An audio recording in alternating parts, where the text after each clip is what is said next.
कभी battle of बेगम से मशहूर बांग्लादेश की राजनीति में इस बार दो पुरुष आमने सामने हैं। गुरुवार को 4 बजे तक वोटिंग हुई, एक सांसद चुनने के लिए और दूसरा रेफरेंडम के लिए, जिसमें जनता ये बताएगी क्या बांग्लादेश के संविधान को बदलकर राष्ट्रपति की शक्तियां बढ़ा दी जाएं। नमस्ते, मैं हूं निशान। बांग्लादेशी अंग्रेजी अखबार द डेली स्टार के मुताबिक बांग्लादेश में 299 सीटों पर वोटिंग हुई, जिसमें इस वीडियो को रिकॉर्ड करने तक में 249 सीटों की काउंटिंग पूरी हो चुकी है। बचे हुए 50 सीटों पर काउंटिंग अभी चल रही है। बांग्लादेशी नेशनलिस्ट पार्टी यानी बीएनपी को 181 सीटें मिली हैं। बहुत बड़ा नंबर है ये। वहीं जमाते इस्लामी और उनके गठबंधन को महज 61 सीटों पर संतोष करना पड़ा है। इन आंकड़ों में वोटिंग जैसे जैसे पूरी होगी वैसे वैसे बदलाव हो सकता है। बीएनपी की सरकार बनना लगभग तय माना जा रहा है।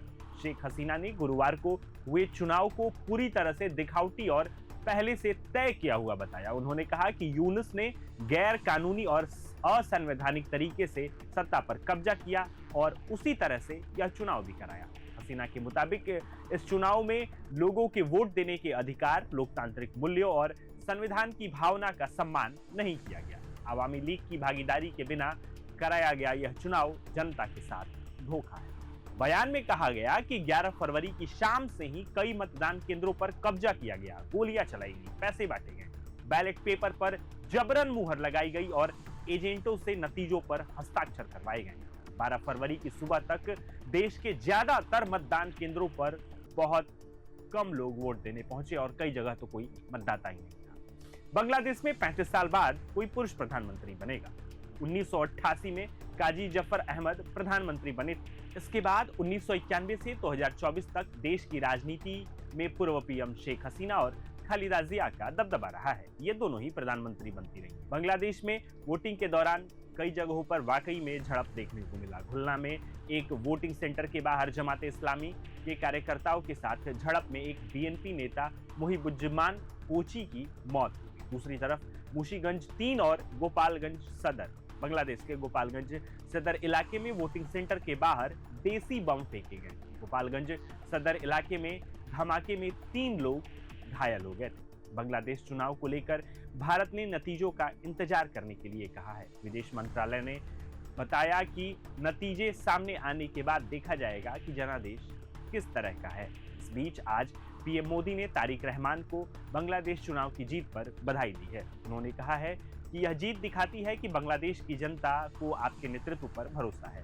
भारत हमेशा एक लोकतांत्रिक और आगे बढ़ते हुए बांग्लादेश के साथ खड़ा रहेगा। हम दोनों देशों के रिश्तों को और मजबूत और मिलकर विकास के लिए काम करने को तैयार है। इस जीत के साथ पूर्व प्रधानमंत्री खालिदा जिया के बेटे और बीएनपी अध्यक्ष तारिक रहमान का प्रधानमंत्री बनना लगभग तय माना जा रहा है। तारिक ने 2 सीटों पर चुनाव लड़ा था और दोनों पर ही जीत हासिल की है। वे पिछले साल दिसंबर में 17 साल बाद देश वापस लौटे हैं। वो 25 जनवरी को ब्रिटेन से बांग्लादेश लौटे। उनकी वापसी के सिर्फ 5 दिन बाद पूर्व प्रधानमंत्री और उनकी मां खालिदा जिया का लंबी बीमारी के बाद निधन हो गया।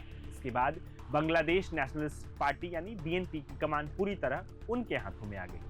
तारिक पर 2001 से 2026 के बीएनपी शासनकाल में भ्रष्टाचार के आरोप लगे थे। 2007 में अंतरिम सरकार के दौरान उन्हें 18 महीने जेल में रहना पड़ा था। गिरफ्तारी से बचने के लिए तारिक 2008 में लंदन भाग गए थे। तब उन्हें उस समय इलाज के लिए देश से बाहर जाने की अनुमति मिली थी। इसके बाद वो देश लौटे ही। टाइम मैगजीन के मुताबिक देश से बाहर रहने के बावजूद बांग्लादेशी नेशनलिस्ट पार्टी में तारिक को ही पार्टी का नेता माना जाता रहा। पार्टी की रणनीति, आंदोलन और राजनीतिक लाइन लंबे समय तक उन्हीं के इशारों पर तय होती रही। तारिक रहमान खुद को शांत, सुनने वाला और पॉलिसी पर फोकस करने वाला नेता के रूप में पेश करते रहे हैं।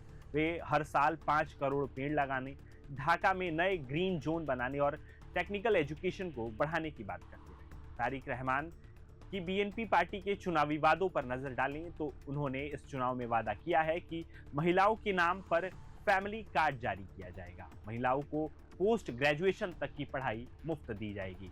ढाका को देश के बड़े शहरों से जोड़ने के लिए हाई स्पीड बुलेट ट्रेन चलाई जाएगी। हिंदुओं और अन्य अल्पसंख्यक की जान, संपत्ति और पूजा स्थलों की सुरक्षा के लिए सख्त कानून बनाए जाएंगे। छोटे उद्योग को टैक्स में छूट दी जाएगी। विदेशों में काम करने वाले बांग्लादेशी मजदूरों के लिए खास कल्याण फंड बनाया जाएगा। न्यायपालिका को और मजबूत और स्वतंत्र किया जाएगा। चुनाव आयोग को ज्यादा अधिकार दिए जाएंगे।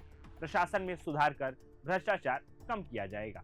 किसी भी देश का दबाव या प्रॉक्सी बनकर संतुलित विदेश नीति अपनाई जाएगी। फॉरेन पॉलिसी पर यह बहुत बड़ा निर्णय और बड़ा चुनावी वादा है। बांग्लादेश के चुनाव पर आप क्या सोचते हैं, कमेंट बॉक्स में जरूर बताएं।